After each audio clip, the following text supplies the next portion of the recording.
Amman dhageessu miti tole deebi'e. Amma bareeda jirti. Tole ayyee tole. Wagana gaandee. Ayyee tole. Maal jetta waan amma wanaa siin galin kan amma wanaa siin galin waan nu amma wanaa dubbanne keessaa kan siin galin yoo jiraate maaltu siin galin waan kana waan jettu mulaahazaata isa ta'u mormii isa ta'u kana maaliif jettee isa ta'u anaaf gaariidha. Okay. Waan nan jedhu keessaa ustaaza kiyyaa jecha isin hamma jettan kuni bara hammaa keenya keessa bara kiyya kana keessa maafi hojiitti hin oollee jechi keessan kun maaf hojiitti hin oollee eessa jirraa jechi isin jettan kun mee eenyutu itti dalaguu jira jechi gaafiidha akka kiyyatti. Gaafiidha. Lammaffaan immoo maal jettee jechi isin hamma keessatti jettan hamma eessa jira bara hammaa keenya kana keessatti an akka dubartiitti dhiirri isin hamma jettan sun akka kiyyaatti eessa jirra maaliifi gabaabumatti an akka kiyyaatti wantiin akkuma hingaddaa wantiin anfalmu yoo jiraate ustaaza kiyya bara hammaa keenya kana keessa nu dubartiin dhiira taanii dhiirri keenya guyyaa biyyaa ba'u akka dhiiraatti hojjedhu akka dhiiraatti jabaadhu nuun jedhan turan garuu haqiiqatan yoo haasofnu yoo ta'e ustaaza kiyya bara hammaa keenya kana keessa dhaloonni siichi dhufu yoo bilbilli kun lafaa badee jennaan bilbila kana argite yoo dhaloonni siichi dhufu akka kanatti nu daawwattu yoo ta'e gaa'illi siichi ijaaramuyyuu badee jira wanta takka maaliif ilmoo siichi dhalattu nyaata isiin nyaattu bilbilaan malee nyaachuutti hin jiru dubbii isiin dubbattu bilbilaan malee isinii hin dhageessu waan kanaafu mee ilaala ustaazii gaafii kiyya isin gaafadhaan akka kiyyaatti akka intala keessanitti dhiirri tokko intala tokko fuudhee dinnichaa qotee ka'ee bakka lamatti baasee biyya siitti jiraachisee sharaa hidheennaan biyyuma sanatti jiraachuu sii wayyamu hadha biyyoormaa dhaqee miliyaanara nagadee isaaf galchee mana isaaf ijaartee abbaadhaa ijaaree isaaf ijaaree tolchee haadhaaf ijaaree inni an jedhu kun abbaa kiyyaaf an gaafiidha akka gaafiitti abbaa kiyyaaf haadha kiyyaaf jecha ani engedde isiniin jedherraa namoota hedduutu akka isaan nama mormanitti mata dureen keenya isaa miti mata dureen baree ustaaza kiyya sibiidha isa kana yeroo bakka itti haasofnu qabna mata duree jalatti haasofnu qabna waan ta'eef mata dureen keenya har'a waan hojjedhe keessaa kan isaaniin ta'e kan isiniin ta'in kan yookaanis immoo ergaan isaa isiniin galin gufaata jechaa ta'u mata dureen keenya isa sana mata dureen atamma kaafte kun immoo ishuu isaa yoo kana jalqabne sana keessaa isaa walitti dhaadha. Maal sitti fakkaata yeroo garii miidiyaadhuma kanarratti diskeshinii dhumti tokko yeroo garii kaasuu isaa gaariidha moo kaasuu dhabuutu gaariidhaan filmaata keessa galuu qaba.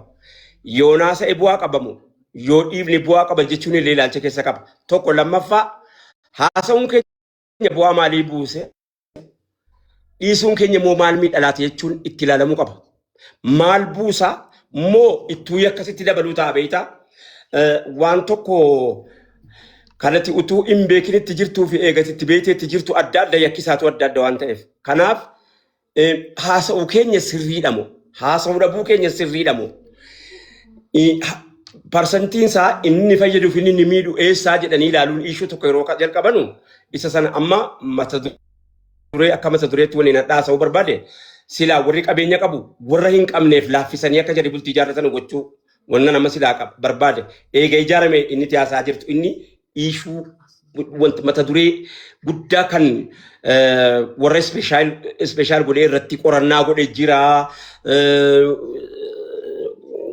itti jirus jira waan immoo gariinii itti katabee kitaaba meeqaatama itti barreessee jira akka fi bakka bakkatti wal dhabaa inni eessatti banneen jalqaba gufaanni kun eessaa jalqabeen hedduu qorannaa mataasaa barbaada almuhim inni nu adda barbaanne maa inni akkamitti bultii ijaarachuudhuma keessattuyyuu rakkinis sanaa wajjiniin iyyuu akkuma ta'e sanattuyyuu bultiin ijaaramaan jiru yoo ijaarame dafee diigama inni sun isarratti haasaama inni amman jedhaa jiru kun immoo akkuma itti fuudhu iyyuu nama jiraachuu danda'u jireenya dadhabne fuudhammoo akka itti fuudhu dhabe dhiiroo La jiraachuun danda'a fuudhan mukkatti fuudhuun qabu. Maal rakkoon addii kanaa kun eenyu moodeelli keenya eenyu irratti ilaallanne seegaree jiruu warra dhiyaa jiruu warra agartee dabbaalii wajjiniin garuu ilaallataa jirra mundata kana jechuun miti immoo achiis immoo jira namni rabbiin sodaatee utuma seerri ayyamu rabbiin of luugamee jireenya jiraatu baay'ee jira biyya sanas akkuma san.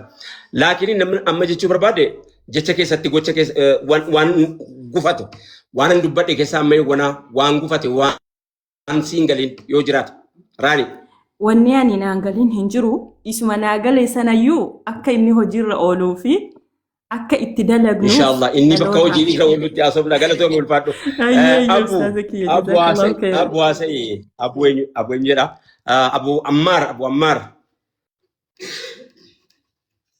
Maaltu siin galiin waan amma waan dubbanne keessaa maaltu siin galiin ergaa isaa kamtu siin ta'in. Yoos jiruu. Bareeda jiraanna gamane akkasumas immoo ijoolleen dandeettii walaloo barreessu qabu namni biyya kee hawaasni miliyoona meeqaatama keessa teenye namni barreessee yookaanis immoo waan akkanaa hojjetu xiqqoodha. Inni akkanaa walaloo walaleessuun halqaadha malee namni hin baratu guyyaa keessa hin baratamu. Halqaa wajjin halqamta walaloo ta'uun halqaadha kanaaf nama meeqaatama keessa namni tokko ittiin ba'a. Nama tokko ittiitu argita uumama malee yuunivarsiitii keessatti bartee fiduu hin dandeessu walaloo barreessuu dandeettii kitaaba dubbistee sammuu kan kee wayyeeffachuufaa danda'a malee dandeettii walaloo barreessuu kana rabbii nama baay'eetti hin kennu nama baay'eetti hin kennin. Tarii akkuma mu'azzinaati mu'azzinii namuma tokko tasaanii godha nama hundatu salaata immoo waajibatti ta'a. Tarii kanaaf iyyuu xiqqaate natti fakkaata namni waa barreessu namni walaloo barreessu xiqqaa nagaamu nagaamu miti okay namni walaloo barreessu ni xiqqaata yoo jiraate immoo gariin lafatti balleessaan kan hin beeku fa'i namoota baay'ee kan afaan irratti utuu waa tokko bu'aa tokko hin hojjetin addunyaa kanarraa galee beekaataman beekaanumti mataa koo kan hin beeku kan afaanumaan walgahii tokko irratti walaloodhaan haasa'u dandeettii kanaa qabu. Walga'uu mataraa tokko fa'i walaloodhaan nama haasa'u nama immoo utuu bu'aa tokko ittiin of hin argatin dandeettiin kaakuu akkana jedhee utuu hin beekin addunyaarraa galeetu immoo beekaatama kan hin beeku anumti waan kan hin beeku jira abaluu kan hin jechuu danda'u fa'a.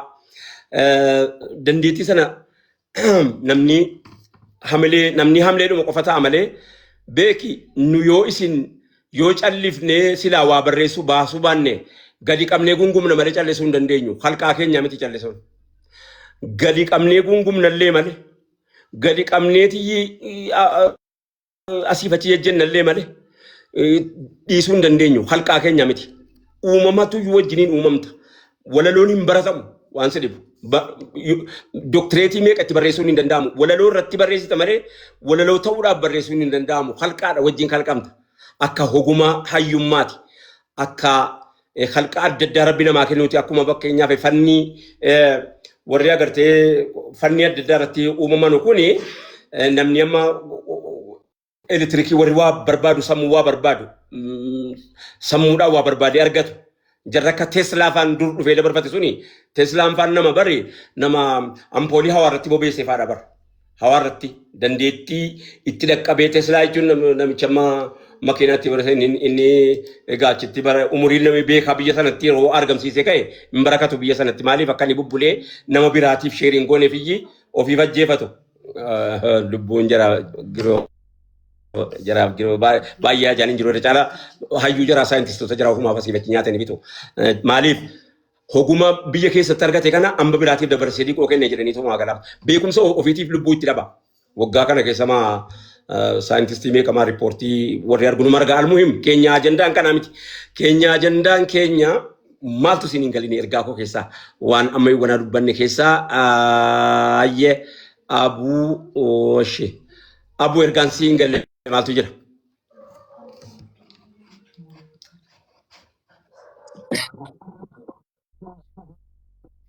وعليكم السلام ورحمة الله وبركاته.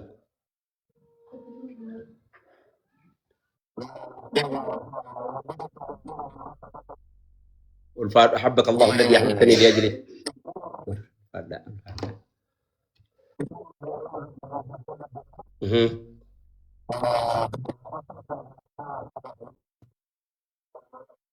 eessarraayi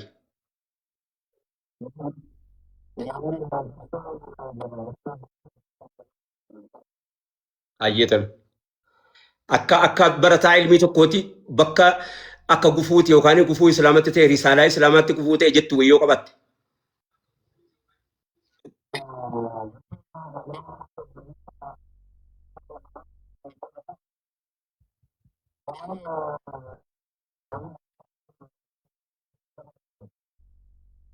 yeroo ammaa kana jiru sooshaal miidiyaa jala deemuu malee barumsa irratti xiyyeeffatuu dhabuu isaatti irratti mul'ata. Hawaasni tokko gaan darasaan akka darasaatti moo akka barumsa akkaadaamiitti moo idilee moo barumsa kamirratti? barumsuma kamuu ta'ee jechuun barumsa shari'aallee akkasuma barumsa akkaadaamiillee namni barumsa lamaan wal biraa hin qabaatin yeroo ammaa kana keessatti jaarraa kana keessatti waan kamuu of duratti siisuun isaa hin ulfaata. Waan kamuu of dura oofuun namatti jabaata barumsa lamaanuu yoo wal biraa qabaatan malee. Okay, cinaachaan irraan dubbatiin kamtu jira kana keessaa waan namatti amma gaafatte keessaa kan hin dubbatiin maaltu jira? Wanni takkallee hin jiran hedduu takka ammoo kaasetta keessan keessatti waa'ee barumsaatiin illee wal qabatee kaasetta 27ffaa keessatti hedduu takka baay'ee irraa dubbataniitiin hin jirtanii yeroo kana keessatti ammoo wanni silaa hawaasa keenya kana duubatti hambisaa jiru barumsa dhabuu isaati jedhee yaada. Inni lammaffaan ammoo gaafii takka yeroo hedduu isin gaafadhalle jedhee haalli naamichaa udide wanni isin gaafachuu barbaade. Bara baranaa keessa sagalee wayii nu waraabdanii turtanii sagaleen sunis daqiiqaan isaa hamma duraaniin gahu daqiiqaa muraasa. Lafa jira. Isin guutan hojjetanii turtanii. Mooraalii kan kootiyyuu maal godhe wanni hojjedhu kun eessa dhaqaa jira dhiisuu moo haasawuutu irra caala jechuutu mooraalii na dhorka malee lafatti hafee bara. Allahu akbar. Hamma nan jedhamu iyyuu hamma sana 3-4 ta'a bara lafatti hin dhiise malee hojjechuu dadhabeeti miti lafa jira bara. Wanni na hojjechiisu akkaataa hawaasaati, akkaataa uummataati, akkaataa jireenyaati, akkaataa jijjiiramaati, akkaataa waan ati irratti jirtu sana yookaan waan namni irratti hin jiraati yoo barreesse yookaanis immoo dubbise jedhe bu'aan kan koo maali inni isa jedhuuf yeroo irratti hundaa'e irra caalaa. Waan amma dubbatte keessaa wannan hin dubbatin yookaan immoo yeroo dubbadhu gufadhe maaltu jira?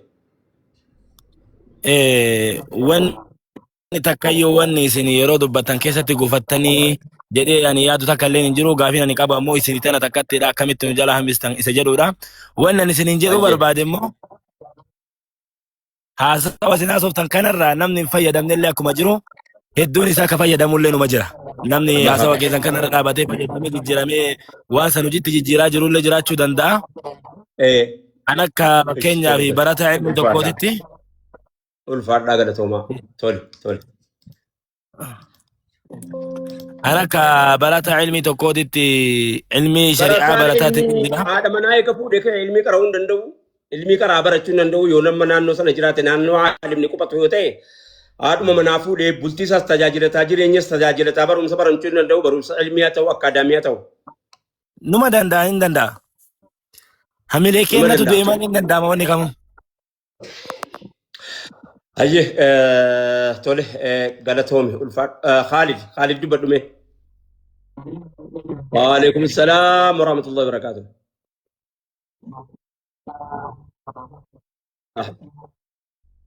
أحبك الله الذي أحببتني لأجله قالتهم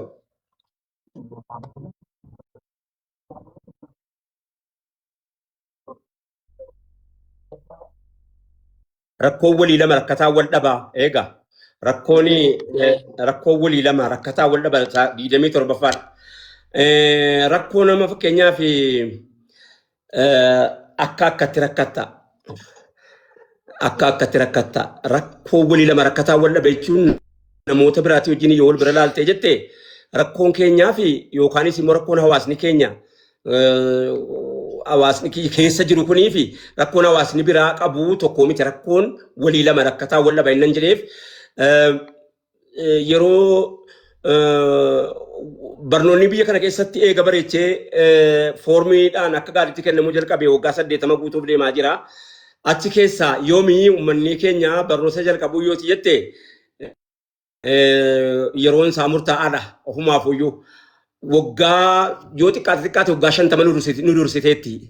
Kanaaf yeroo haajomtee bakka tokko dhayxu of arguu hin dandeessu. Abbaa barbaades arguu hin dandeessu. Namni si dursee si dura taa'aa jechuudha. Kanaaf rakkoo walii lama rakkataa wal dhaba ammayyuu hundi rakkinni kan kee rakkina nama hundaati miti. Namni rakkina biraa rakkata. Tokko lammaffaa mootummaa yeroo wayyaaneen biyya bulchu keessa kan sagalee kana hojjedhe dhageessata taanaan. Fakkeenyaaf sabummaa yakkamaati amantiidhaan yakkamtaa. Amantiidhaan yakkamaati sabummaa yakkama. Uummata keenya kan hordoftoota amantii biraa hordofan sabummaa yakkamu malee amantiidhaan yakkaman jarree. Amantiidhaan yakkaman. Sabummaa qofittiidhaan yakkamu. Aniifati immoo dachaa baanna. Ba'aa dachaa baanna mirgaa bitaatti. Kanaaf keenya xiqqoon ulfaatti. Kanaaf rakkoo walii lama rakkataa wal dhabaa hin jedheef sababa kana. Siyaasaan beeku waan an arge qofitti naasa. Waan argiti haasa'uun waan qabatama jiraachuu dhabaa haasa'uuti malee dhimma intiniiti miti galatoomii ulfaadhu. Ishee badhoo graafiks.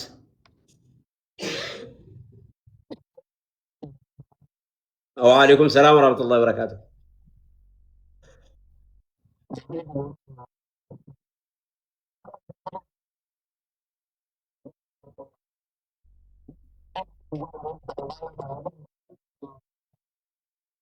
Galatoomaa ulfaadhaa. Haadha manaa fuutee? Haadha manaa fuutee? Yoom fuuta? Yoom fuuta?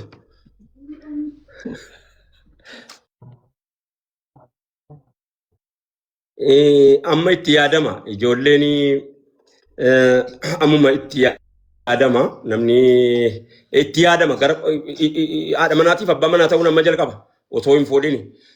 Ilmuudhaaf abbaa ta'uu nama jalqaba. Abbaa ofiitiif ilma ta'uun immoo silaa itti jirta. Jabaadhu galatoomii ulfaadhu. Ayyee eessarraayi? Badho. Ayyee galatoomii ulfaadhu. Tole. Tole.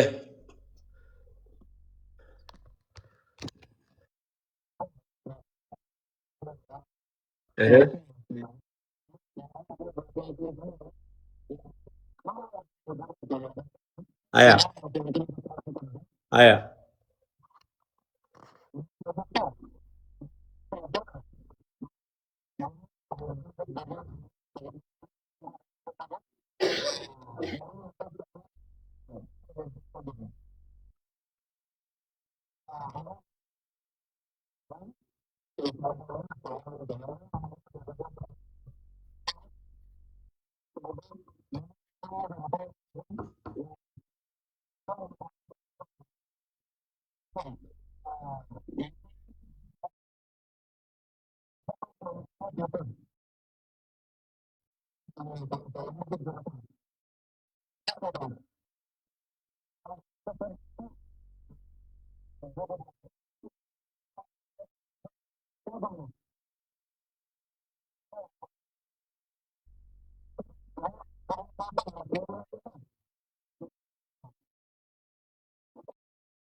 Bareedduu jirra nu asin geenye akka biyya keenyaatti gaarii jirra. Akka biyya keenyaatti wanni tokko intilii isaatu ilaalama. Wayyaba isaatu sagalee guddaa isaatu ilaalama. Sagalee xiqqootu hin ta'in. Namni tokko immoo ganda guutuu gaazii hin taane kan ganda guutuu gaazii godhee minaan kumtaala tokko nama jalaa balleessu. Namni tokko lama akka biyya keenyaatti bareedduu jirra. Akka biyya naannoo biraa mootuu agartee maal jetta? Akka Afrikaa biyyoota maqaa Islaamaatiin waamamuu agartee maal jetta? Akka biyya keenyaatti akka hawaasa keenyaatti immoo caalaa gaarii jirraayyuu.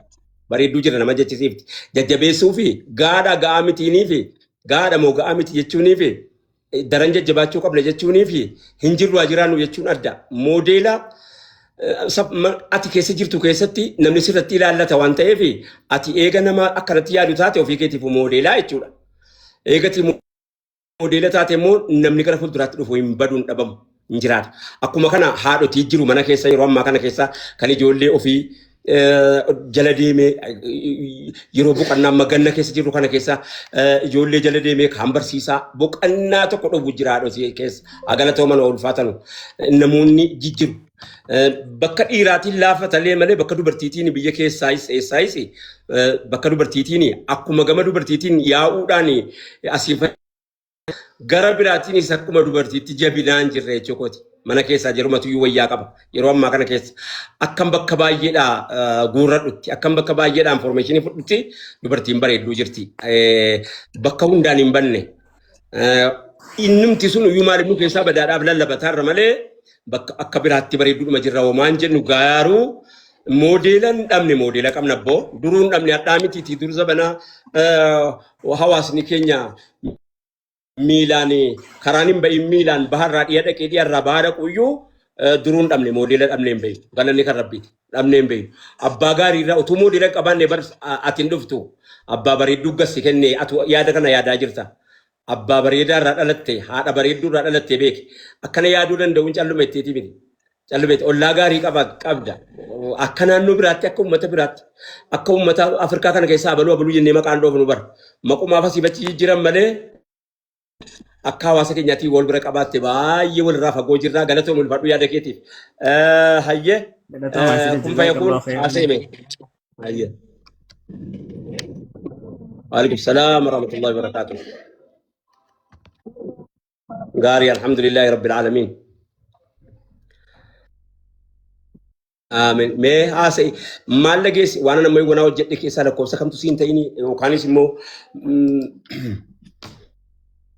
على كتاب الله وسنة الرسول على كتاب الله دقيقة لما وينا يجي على كتاب الله سنة الرسول يا ديني هاترى بريت الجو كان جرينيا باي ميدك سبرجو كان دنيا آخران ما فكا جلجو جيجاب وچنا بيلالاني تلبجو رتو كجلجو افتو اجو على كتاب الله وسنة رسولي انفوت اسلام كيستي بكا قدا قبا كيستي لقا يا جر شبابا نمني فودي غرغاس ربي ساقبا كامني ساياني ساتوماني ناقبا حكمة ربي جباه ميو بدود على كتاب الله وسنة الرسول قابتشا بإسلام يالون درجة بقرآن بعد سنتال مرجة يقبى بوخزو بدين الزقاجال واتاتونا قابلي بكا المجاجال لدين أمي بجالي من مكمل على كتاب الله وسنة الرسول بسولي جو شابات بادم تجمر الله وانقصو لسويفتر بمحبة قمرية تساسر بابات بناتنا تندتتامر دنيا لا يسفر جيلا بعد جيل على كتاب الله وسنة الرسول ميقدسي تاوتو فجو دندو كان نيسان بكو إيمان النقو وتو تايهو كان دلو مكو مرين زبنا ما كنو قدين تاو بودا قابوف تاو أسلم تقلقل على كتاب الله وسنة الرسول Garini sodate on fude rakkate nam fudatu injireenya ko balli fadhe gaafan duniyaa gaarii lafatti kuufadhe gaafa manaa kaabaluu jaalladhe tu hawwa akkas jedhe sosun ture fuulli haala kitaabillahi wa sunnati rasuuli yaa seera rabbiin nuuf kaaye jamaali jamaal hayaata mu'minaa faaye jamaali jamaal namni irra deeme milkaaye جمالي جمال الحمد لله قالت إلهي كان لنا كلين على كتاب الله وسنة الرسول كران ديني كينيا قدنا جلنيا إنسان جبنيا لما نمكالله على كتاب الله وسنة الرسول